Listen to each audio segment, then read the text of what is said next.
Ndinokuchingamidzai vana vaMwari, tiri kusangana mukuverengwa kwebhuku The Great Controversy.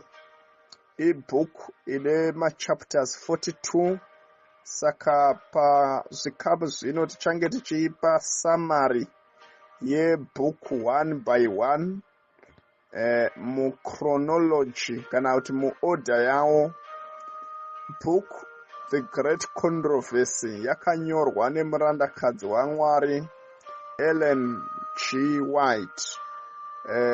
Ibhuku inobata nhoroondo yekupinda kwechitema uye kuti Mwari wakange wachidhila sei nechechi yawo uye kuti chitema chichazopera sei.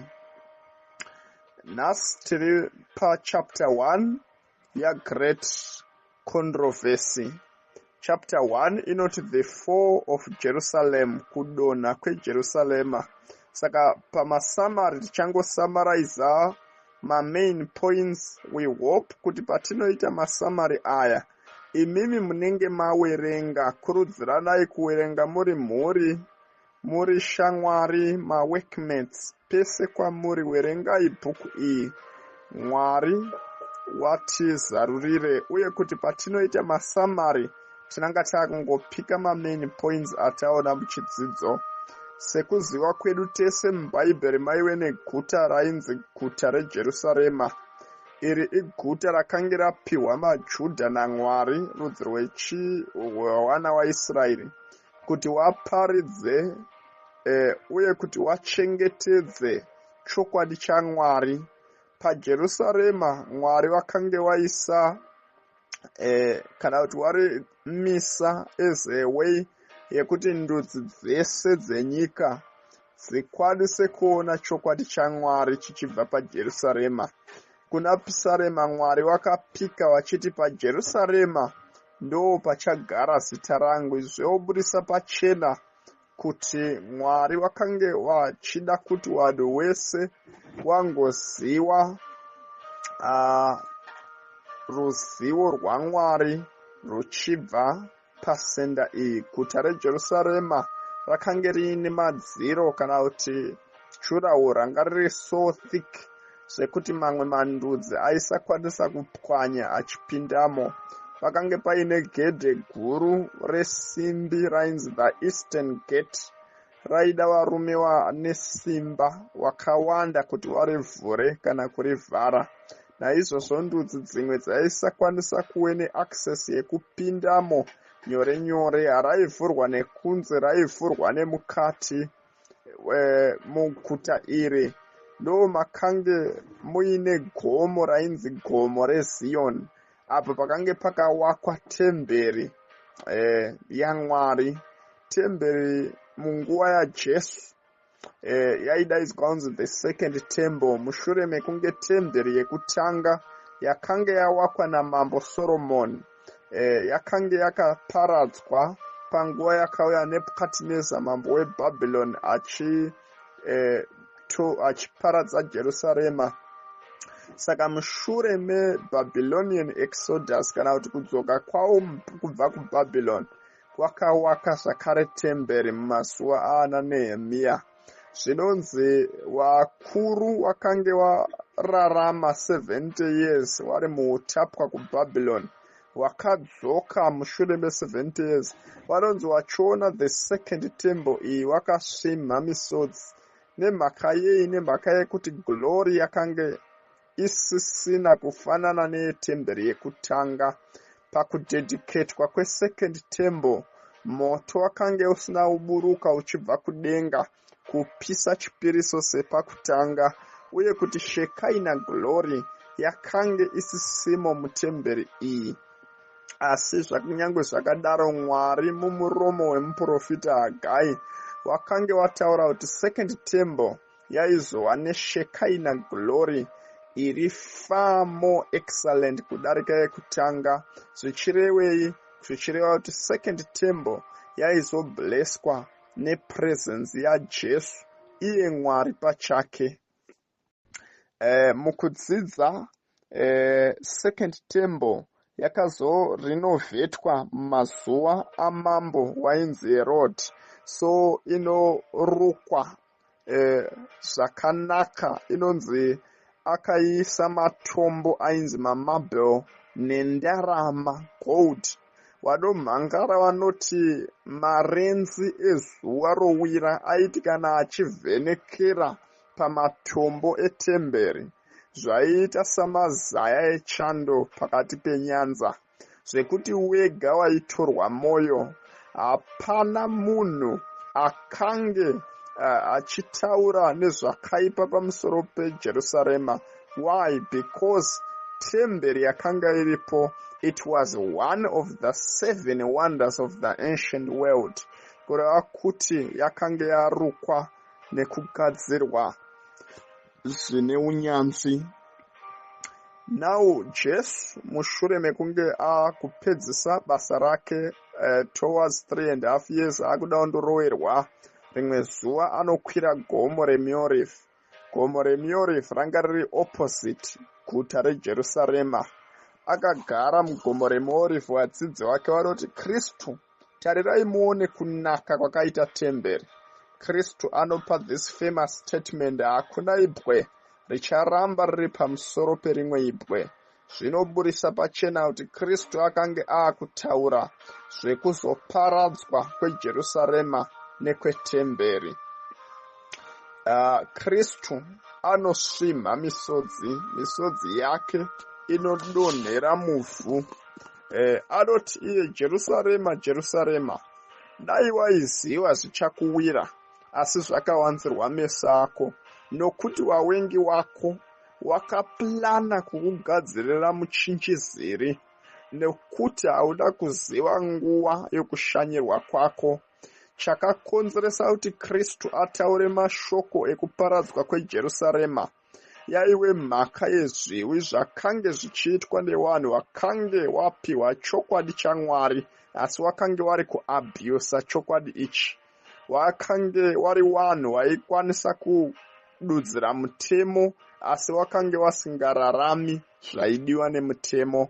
Waive vanhu vaikwanisa kuparidza nekuwerenga nekududzira nekuita zvese zvine chekuita nemutemo pakudzidzisa, asi mararamire avo airamba kuti vanhu vaiziva Mwari. Naizvozvo nemhaka yekuramba uku kwavaiita mutemo waMwari, Kristu adorayira kuti Jerusarema raizoparadzwa. Zvinonzi panguva iyi munhu wese aitaura nezvekuti Jerusarema raiparadzwa aionekwa semupengo kana kuti arasika njere, nemhaka yekunaka kwaro uye natural defense yarakanga riinaro. Akanga risingakwiriki nemachariots kuritora, saka vaifunga kuti they were safe, maJews nemaPharisees vaigara imomo.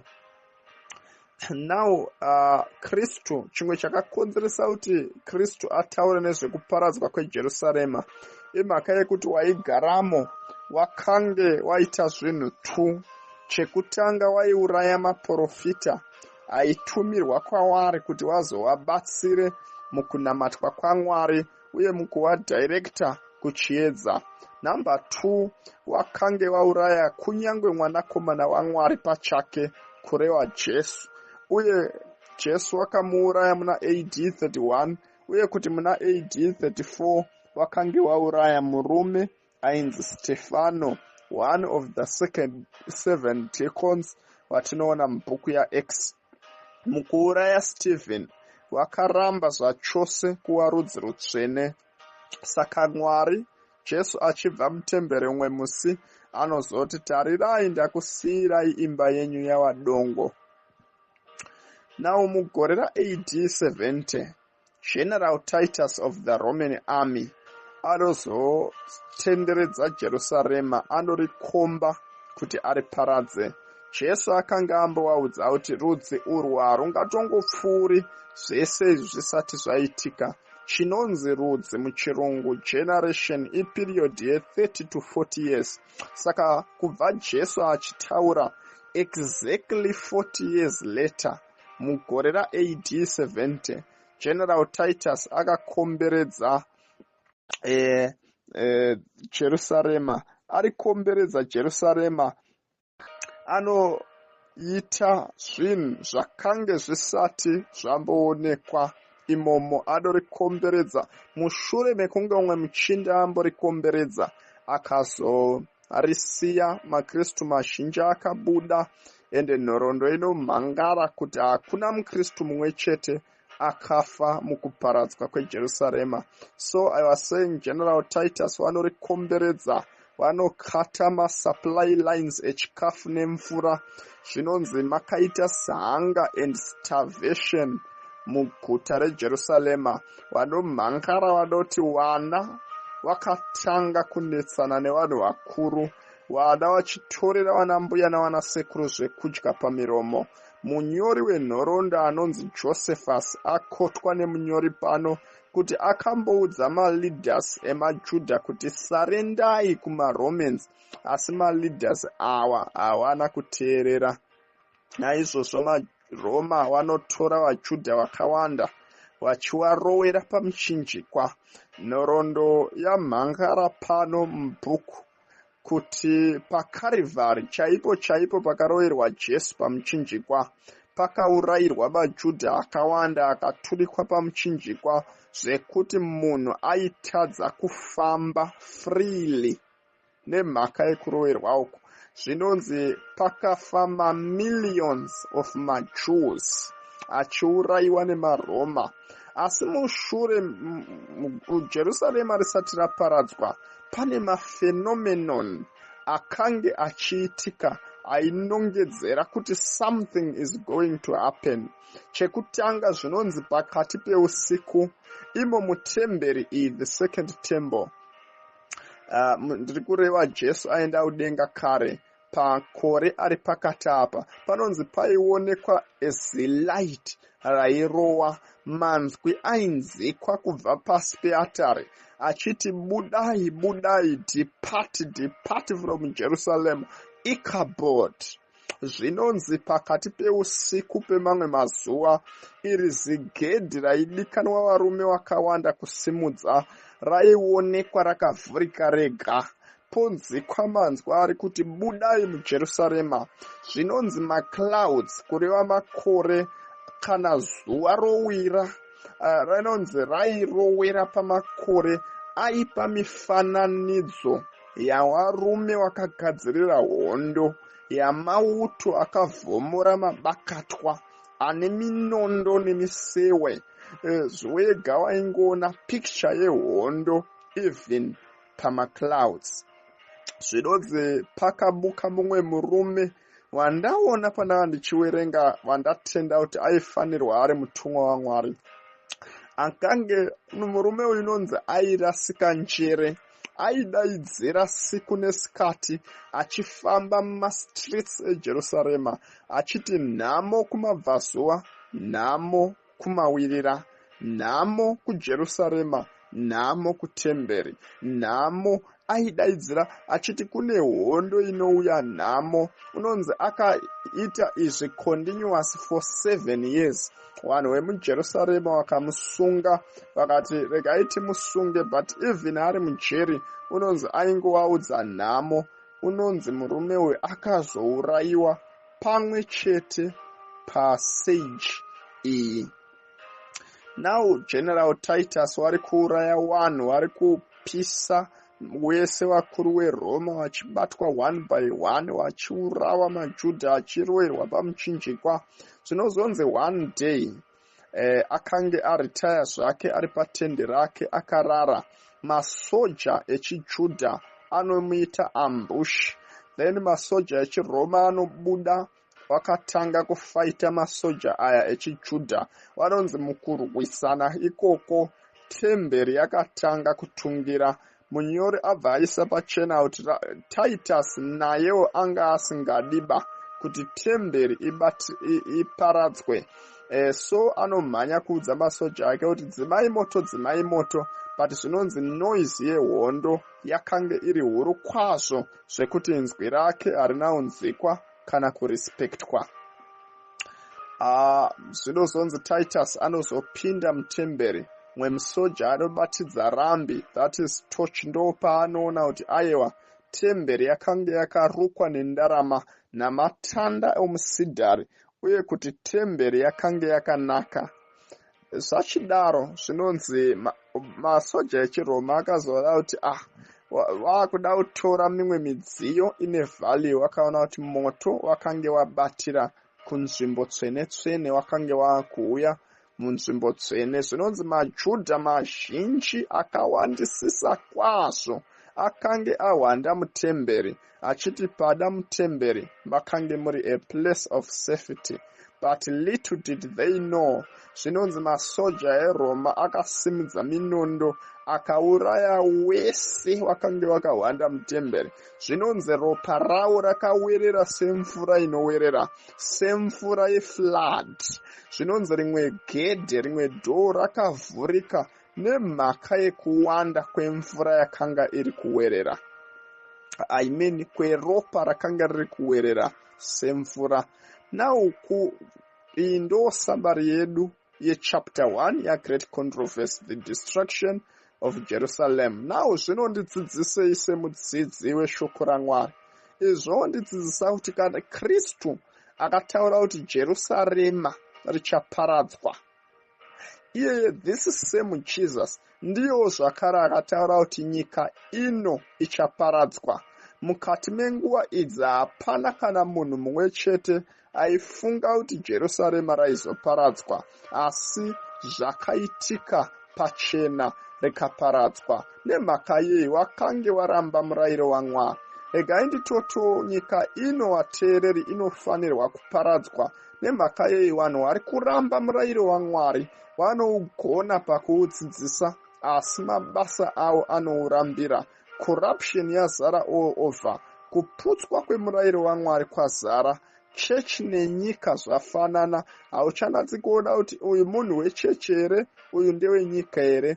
Even maleaders semaJudha zvangofanana, hapasisina mupatsa. Saka Isaiah ndokusaka achizoti nyika ichatatarika sechidhakwa, asi ichagwadama. Zviwi zvayo zvichairemedza, zvoibanzura. Yobva yasvika pakuparara. Saka vateereri, zviratidzo sezvepaJerusarema zvekuuya kwaJesu zviri kuonekwa masikati neusiku.